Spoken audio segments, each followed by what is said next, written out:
this out, little bro. I see you don't really get a lot of money sent in. You want to make you about $20, $25 a week working for me, man? Easiest money you ever make, you heard me? Only thing you got to do is just be one of my runners. If I need you to drop something off at a different dorm, you just drop it off for me, and that's that. Damn, little bro, you got shook down on the yard, man. You couldn't even avoid the yard dogs. That's $15, man. You know what I mean? Where's the write-up at? You say you got shook down, it should be a write-up. Where's the write-up? Nah, man, something ain't right. I ain't buying that. Dude, the yard dog that shook you down, ain't no way that he just took the tuna pouches from you and then give you a write-up, bro. You trying to play me? You trying to play me, son? Look, man, I'm not trying to hear all that.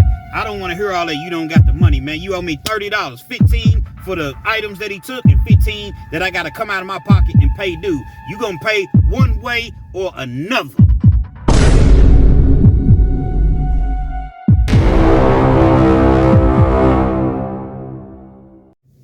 Yeah. Once again, it's on.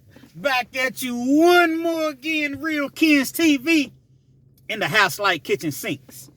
Now, before I get into today's story, just understand that I'm the self-proclaimed Mr. 30 Minutes or Better. Meaning that anytime I bring you a story, it's guaranteed to be 30 minutes or better. So if you're on your way to work, you're at work, you don't feel like being there, you're on your way home from work, you need to laugh, you need to cry. Perhaps you're trying to lay down and take a nap, or you're trying to go to sleep at night, depending on whatever time you're listening to or viewing this video. Or you're just in the mood for a true, keyword being true, penitentiary / life story / life experience. This is the channel for you. If you like your 8, 10, 12, 15-minute videos, absolutely nothing wrong with that whatsoever. But at Real Kens TV, we going hard. 30 minutes or better. So with all that being said, there is a message. You ever just be minding your own business, just living in your own world, and you get that phone call, that mysterious phone call, and you might be a bit apprehensive, if you will, about answering the phone because you don't recognize the number. You go ahead and answer it anyway.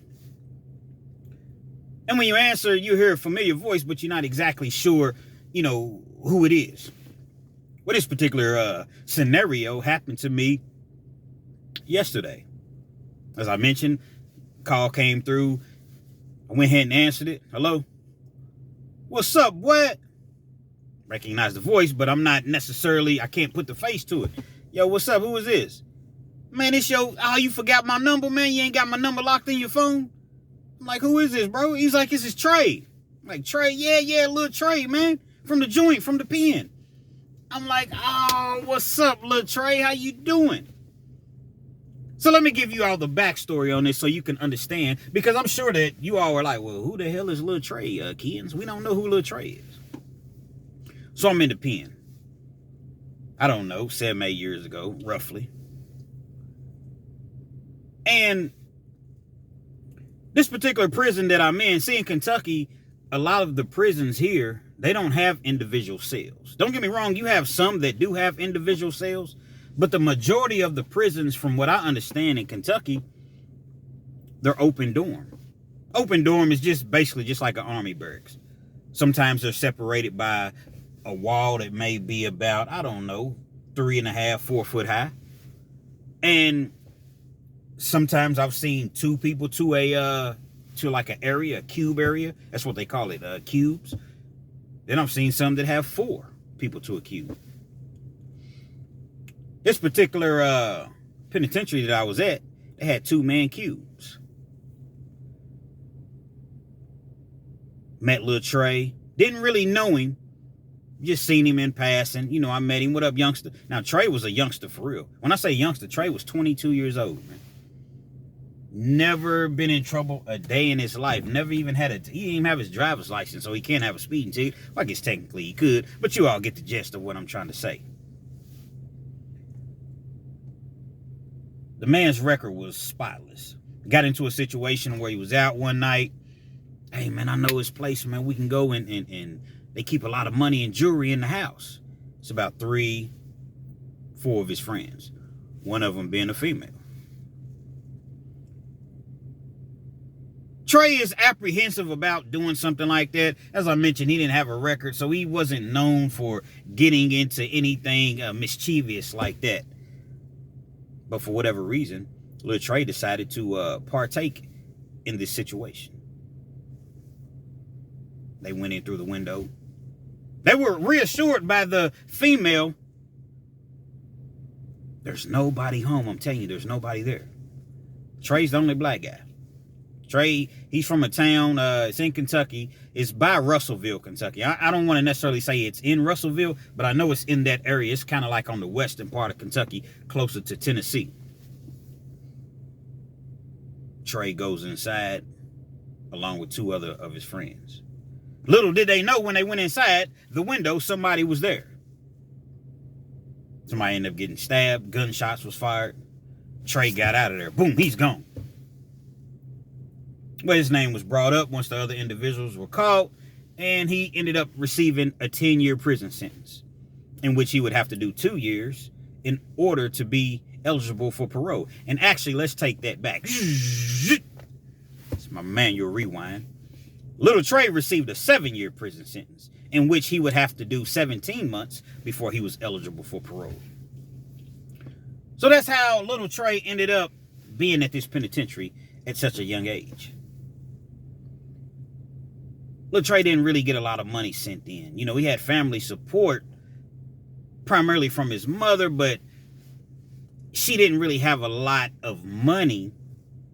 But she made sure that she kept money on the phone for him to be able to pick up the phone and call from time to time. And would just often give him encouraging words. Notice that little Trey was just, seemed to be an angry young man. Stayed angry. He would go days, sometimes without really saying too much. And, you know, and that's a common thing that you see in the penitentiary, man. Penitentiary is a lonely place, man. And that's why they always say it's not really a good idea to play games in the pen, because you may be joking with somebody on Monday and everything's all good, and then Tuesday or Wednesday comes along and you trying to tell those same jokes and play the same, you may get your head bashed in, or end up having to bash somebody's head in because they tried to bash your head in. Y'all rock with me, man. Let me know where you chiming in from. I'm in Lexington, Kentucky, man. Y'all jump in the comments, let me know, man.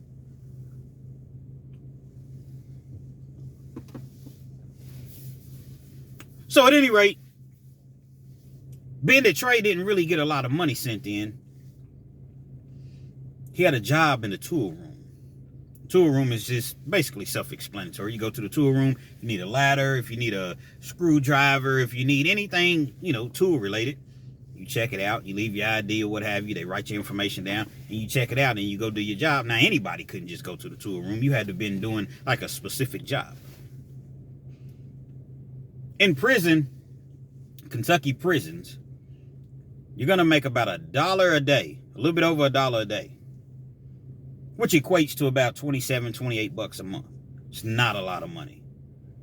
But if you're an individual that's in the shoes of Trey, which there's a lot of people, they don't have a lot of money, if any, sent in. That 27, 28 bucks a month does wonders for you. You can buy yourself some deodorant that the prison is not going to supply.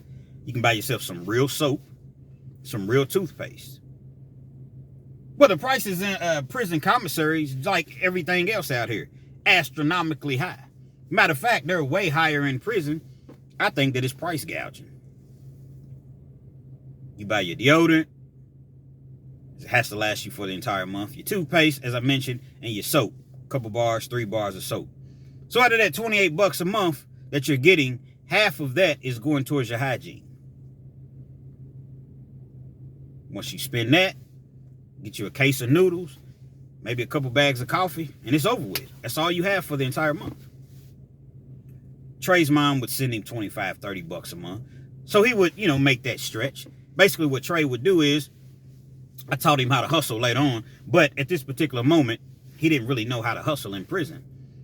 So he would take that 25, 30 bucks and just stretch it as far as he could. It's not going to take you very far in prison. Trey ended up getting in with the ticket man, store man. So I guess it would be a ticket man / store man. Now, the ticket man, store man, basically is just an individual that you go to. Hey, bro, I need 3 of those sodas, man. All right, you owe me 5 back. Just like a real store. I need 5 sodas. I need 8 back. And he did the parlay tickets. Parlay tickets are real huge in prison, man. You know, it's just gambling, basically. You pick a ticket. And say in the NFL, right? They'll say, okay, you want a 4-team parlay? You got to pick 4 teams. Has to cover the spread. Now, on the streets, a 4-team parlay would pay you 10-1 odds. But in prison, it's 8-1. In Kentucky, anyway. A 5-team parlay would normally pay you 15-1. In prison, it's 12-1. So that's pretty much how it works, the dynamics. Anybody can't just be a store man. You have to be respected. You have to be, not going to say necessarily feared, but you have to know that I can't play with this individual. Meaning that if I don't have his money, the money that I owe, something's probably going to happen to me. So as I said, you know, your average Joe just can't be a store man / ticket man. Trey started doing runs for the ticket man. Now, when I say he started doing runs, meaning everybody's not in the same dorm. So, for instance, let's just say I owe $10. So if the ticket man owes somebody $10, he has to get it to him. Problem is, you way in the next dorm, so you get you runners. Runners will put it on them, take it to, you know, whoever's owed. You break them off a little piece of money or whatever, however you have it set up as far as the financial aspects of it. And you go from there. Trey started to do that. Everything was all good. One day Trey was on the yard and he had about 5 packs of tuna. See, in prison, they don't have they used to have the tuna and the chicken and everything like that in cans. Jack mackerel. Now everything's in pouches. People was getting their wigs split too much having them in cans. So, chili. So now they put everything in the pouches. He was walking to give this individual the items that he owed, that the ticket man owed him. One of the yard dog catches him. Hey, you, come here. Yard dog is just a correctional officer that's on the yard. He may just randomly grab people. Hey, you, come here. Pat you down. Go on. Now you got some that's just gonna, all right, go ahead. But then you got some that's really gonna pat you down looking for something.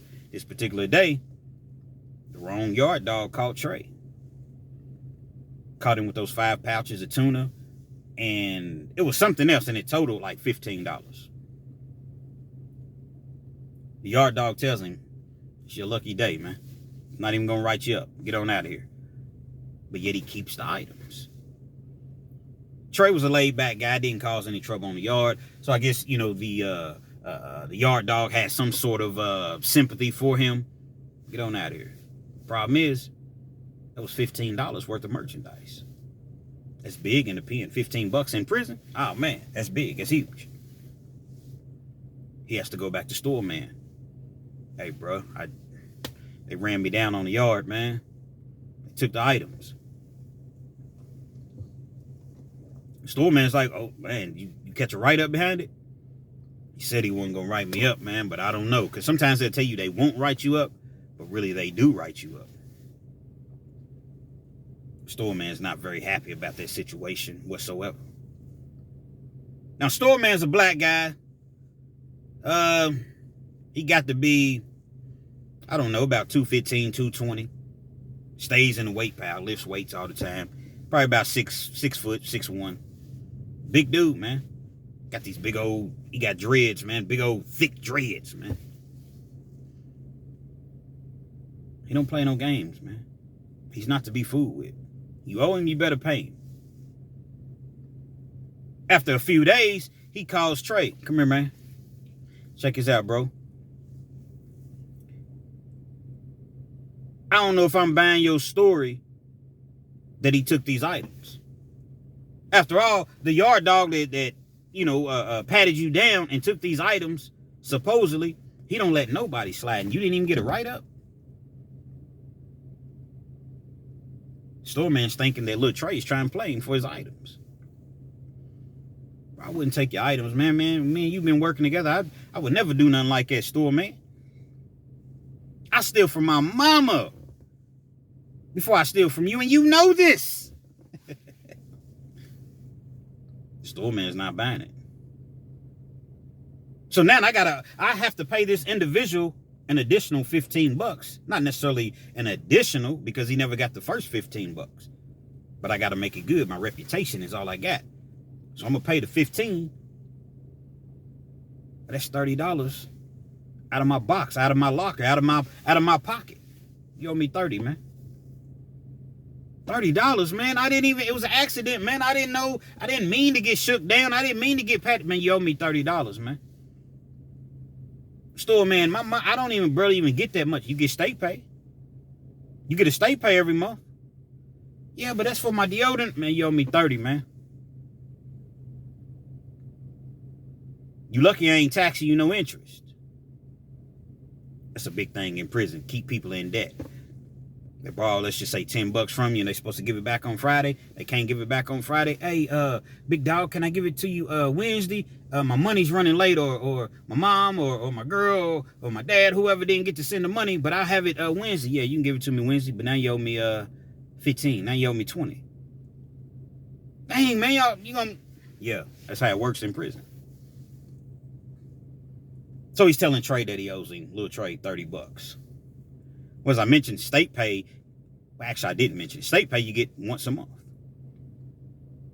This particular institution we was at, I want to say it was like the third Wednesday of every month. So we still had a little time before, state pay came around. Oftentimes in prison, maybe a couple times a week, you'll get a new busload. They call it the Gray Goose in Kentucky. You get a new busload of inmates coming in. This particular day, they had probably about, 7 or 8 inmates. I'm working down in R&D. That's where you go. They basically, when you get there, you got to turn in your property. They go through all of your property. That's where they give you your toilet paper and your laundry, pearl, and your uniforms and your jackets and your boots, and you have to go through R&D. I'm working in R&D. I see the guys come through. I didn't really know any of them. Big dude, man. Big dude, man. Probably about 6'3". Had to have been about 3. I don't know. He was in the 3s. 320, 315, 320. Bald head dude. About my complexion. Big Curry. Big Curry came through. Wasn't even a sloppy 315, 320 either. He was just a big dude. Used to play lineman. He was went to D1. He played D1 football. I forget what school, but he was just a big dude. He comes through. He ends up being in the same dorm that we're all in. Didn't think much of it. Big Curry gets to the dorm. Him and little Trey begin to, to talk. Come to find out, they're from the exact same hometown. Now, Big Curry at the time was probably, little Trey was 22. I want to say Big Curry was probably 35, 36. Wasn't very old at all. So him and little Trey, they get to, talking or what have you. And it gets back to Big Curry that little Trey owes store man is $30. Little Trey never said anything to Big Curry about it. But see, prison is one of those things to where you're gonna find out. It's one of those things to where somebody's going to say something to somebody and somebody else is going to say something to somebody else. You're definitely going to find out. And so,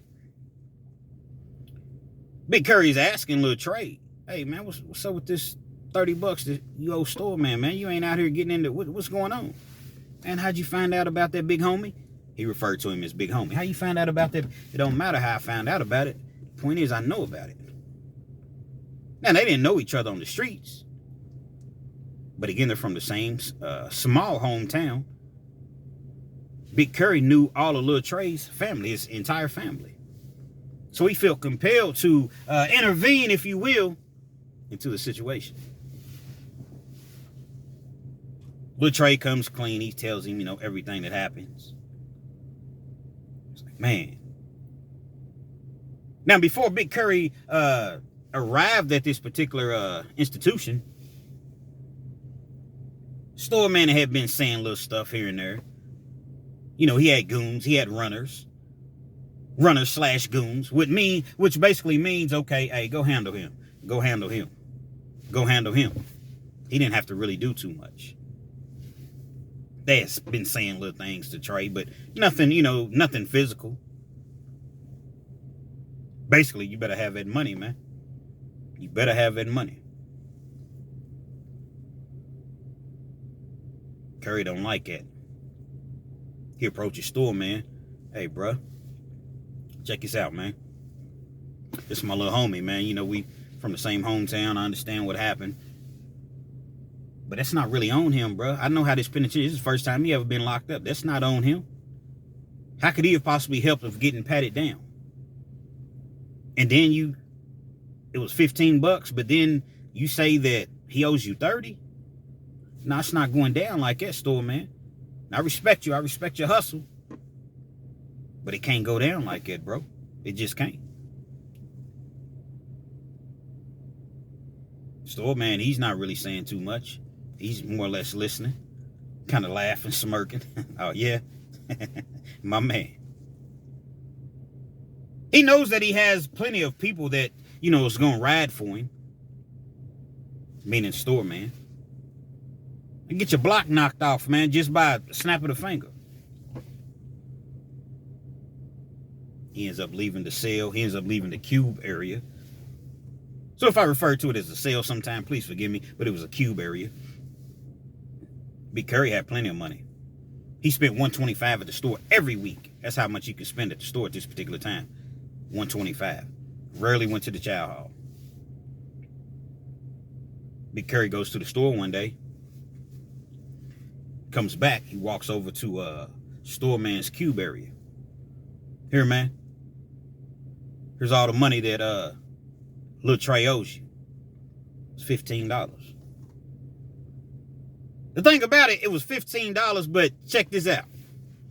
It was $15 in mayonnaise, ketchup, mustard, and relish packages. Because you can buy those at the store, like individually. Like they'll sell you a bag, and a bag might be $1. And it'll have maybe 2 of each in them. Gave him 15 bags of ketchup, mustard, relish, and mayonnaise. We even. Little Trey's even. Store man's furious. Store man is somewhat humiliated. He feels tested. Are you gonna test my gangster like that, man? First of all, he owes me 30. Secondly, I'm giving him a list of exactly what I want, and you gonna bring me $15 worth of condiments over here? You think it's sweet? Hey, man, it is what it is, bro. Couple days goes past. Big Curry sitting in his cube area. He would rarely sit on his bed because you have a chair in your cube area.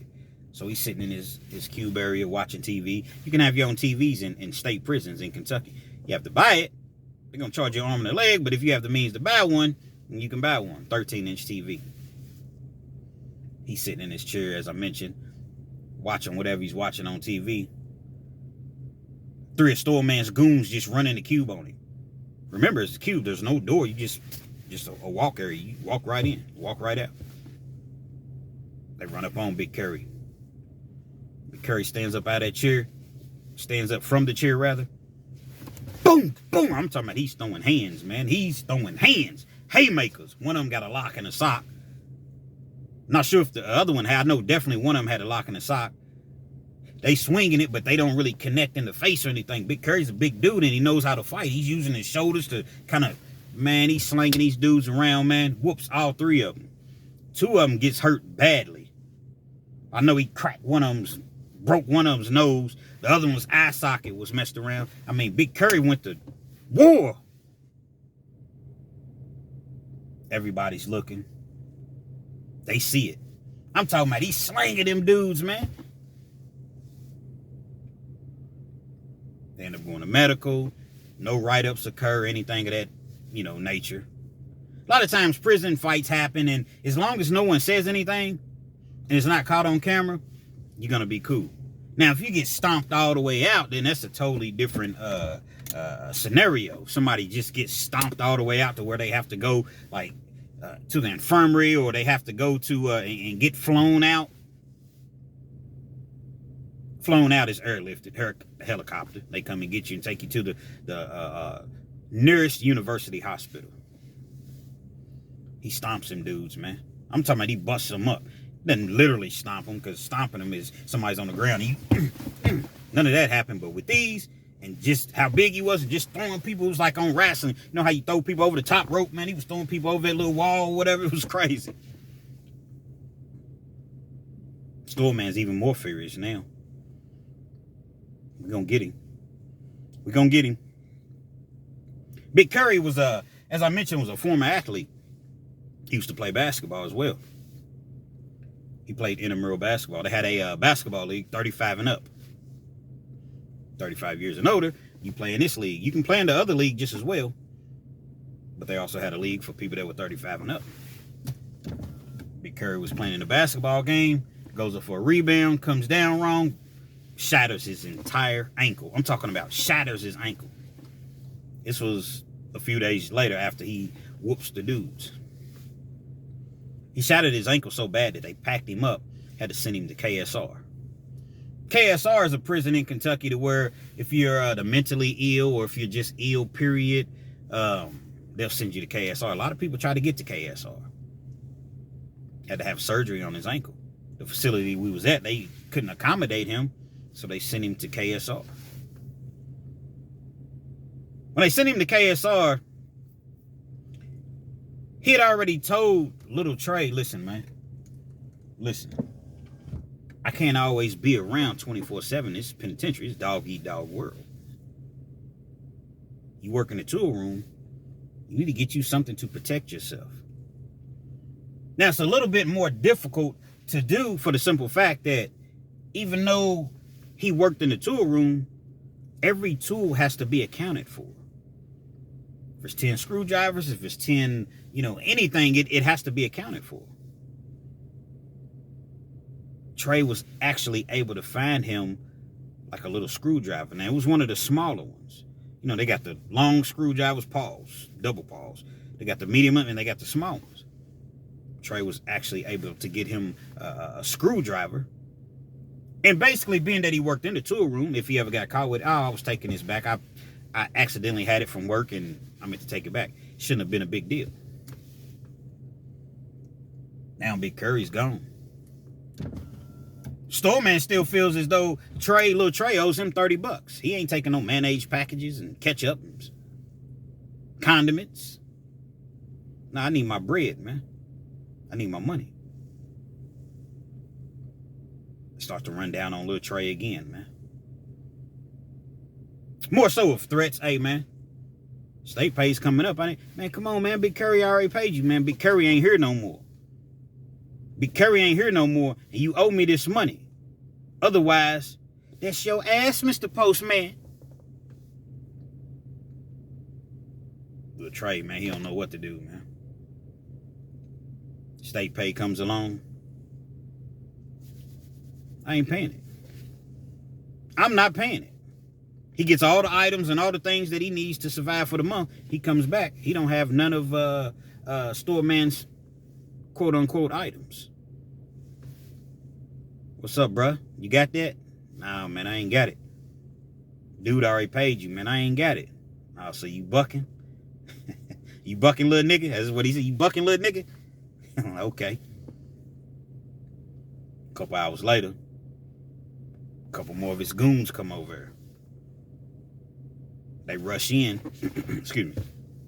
They rush in on little Trey. Start busting him up, man. Start hitting him. Boom. The only thing he can do is cover up. Little Trey wasn't nothing but probably little Trey maybe 175 pounds. Maybe 180. I don't even think he weighed 180. I want to say probably 170, 175. Dark-skinned little dude, man. Little fro. He wore like a little fro, but he was growing. He was trying to grow dreads, locks.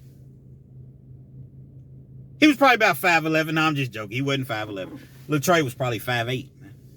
Little dude, man. Two dudes ran in on him. Nice size. They weren't, necessarily swole, but they was, nice sized dudes or whatever. Hitting him, busting him up or whatever.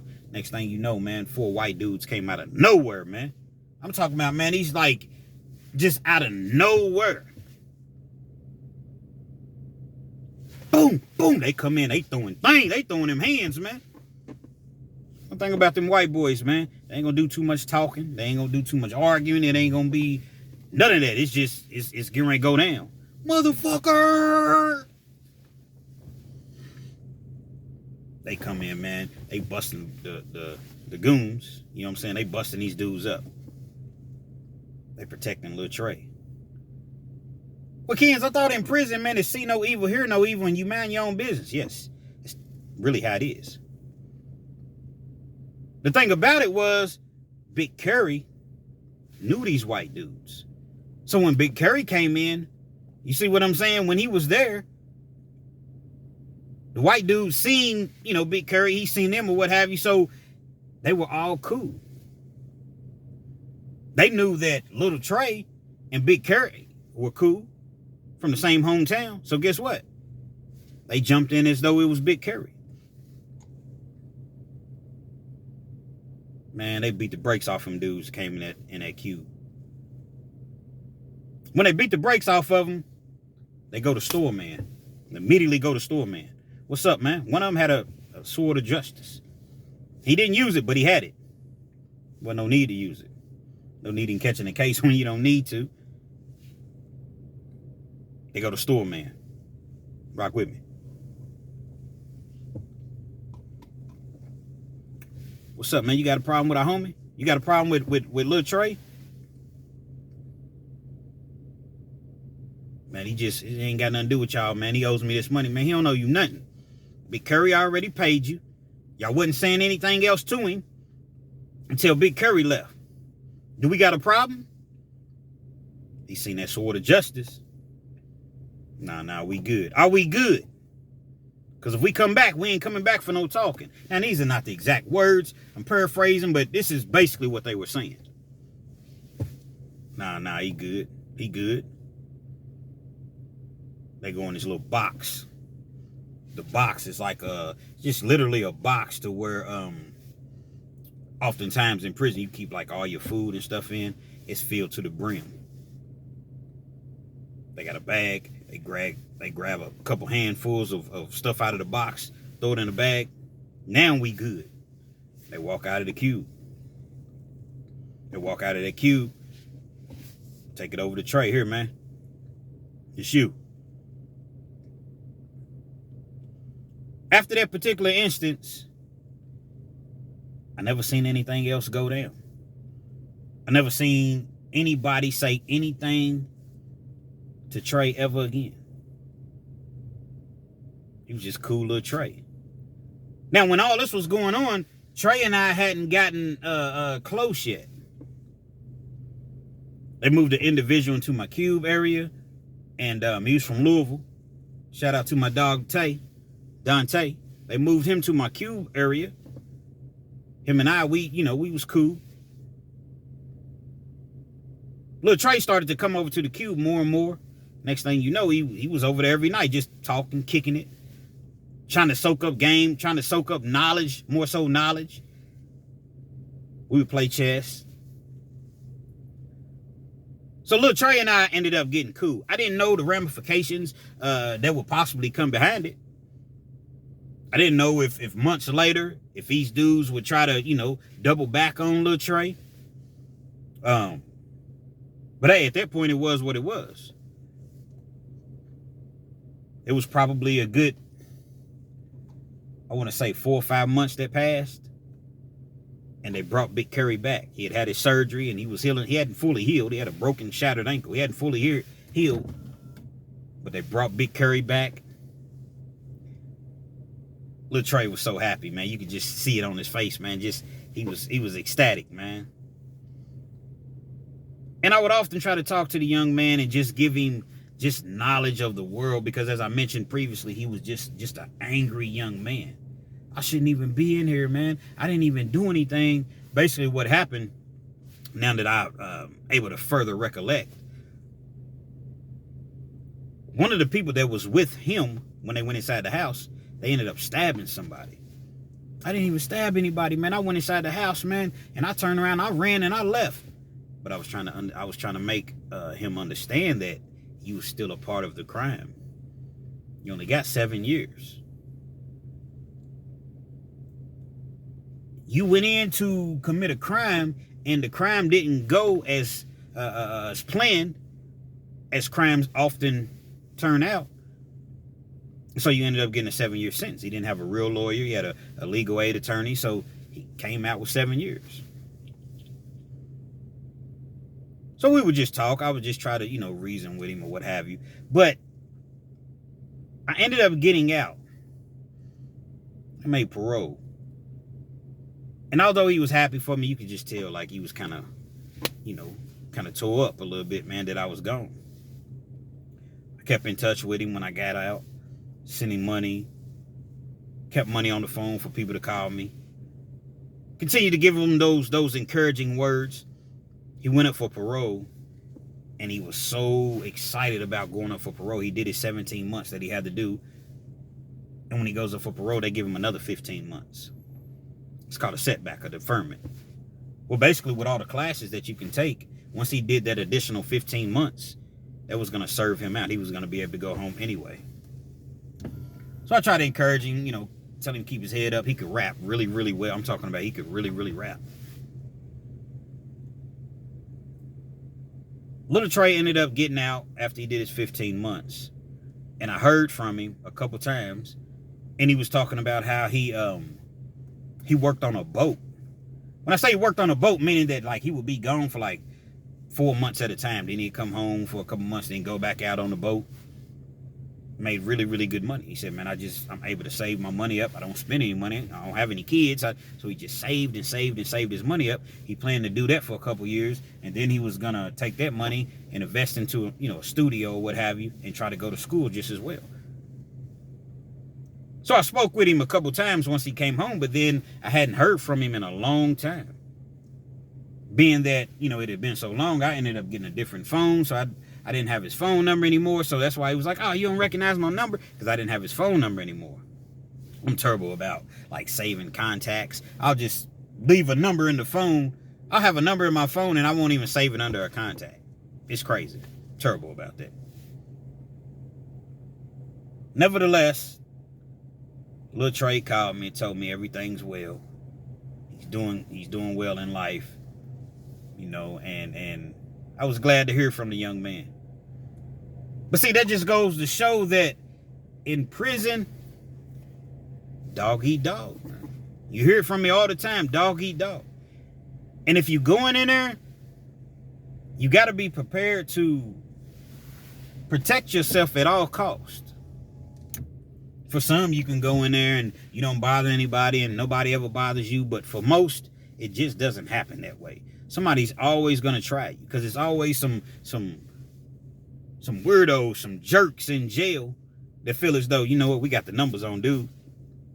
And he goes to the store, gets money on a regular basis. Now here it is, you got this young kid, ain't never been in trouble a day in his life before this. Barely gets any money, and you want to take what little that he has, and you got a whole, when you're a store man, other people keep your items just as well, because they come in there and they see how many items and how much food you have in your lockers. They're going to know something's up. So you may pay this dude, hey, man, let me give you $15, $20 a month. You keep these items in your locker. So you got your food everywhere. It was a lot easier when they used to sell cigarettes on the yard, but they don't now. Those are the type of things that happen in prison. Now, in this particular case, other than a couple people getting whooped, nobody got stabbed. Nobody got unalived. Storeman was able to stay there and continue his business, his enterprise. But it don't always turn out like that. See, it was a soft press. A form of extortion. I've seen it. That's why you don't borrow anything from anybody in prison. You don't accept anything from anybody in prison. I've seen a situation where a dude, new guys would come in and they didn't have a TV or anything. Hey, man, you can watch my TV whenever I'm not in the cell or whatever. And then he would tell them, hey, man, you broke the power button on my TV. He knew how to rig it up. You broke the power button on my TV. Now my remote, such and such don't work, man, you owe me this. Bro, I didn't even do nothing. Man, you owe me this, man. We got a problem? No, man. Hold on, man. And they pay it. It's a form of extortion. People in prison is hungry, man. And they looking for the weak. They looking for the prey. You got people that they parents or they girls, if they even have don't nobody from the street send them anything, any money. And you need money in prison. Whoever told you that you don't, they lied to you.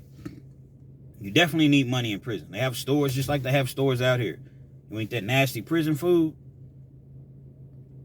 All the while you in a dorm and you smelling, oh man, dudes is fixing pizzas, homemade pizzas, penitentiary pizzas, what I like to call them. You got chicken, the banquet chicken.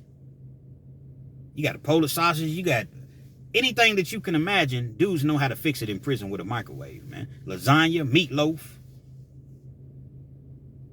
the patties that they sell in the commissary. And you smelling all this, and it's 7 o'clock in the evening.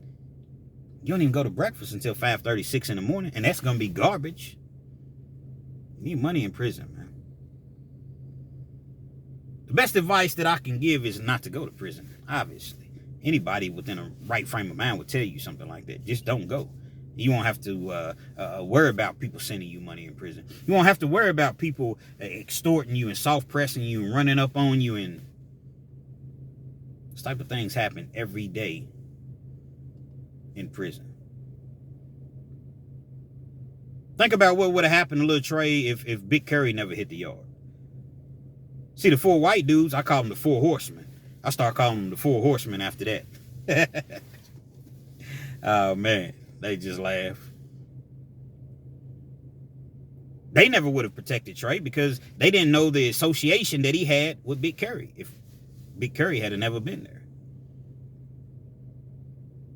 Little Trey, man, I don't know what would have happened, man. Thank goodness, though, for Big Curry, man, and the 4 horsemen. Let me tell you something, Telly Blanchard. How they used to talk back in the day in wrestling, man. Real Kens TV. Hopefully you liked the video. Feel free to comment. Definitely share. Subscribe to the channel if you're not already subscribed. And be sure to hit that post notification. So anytime I bring you this action and this heat, guess what?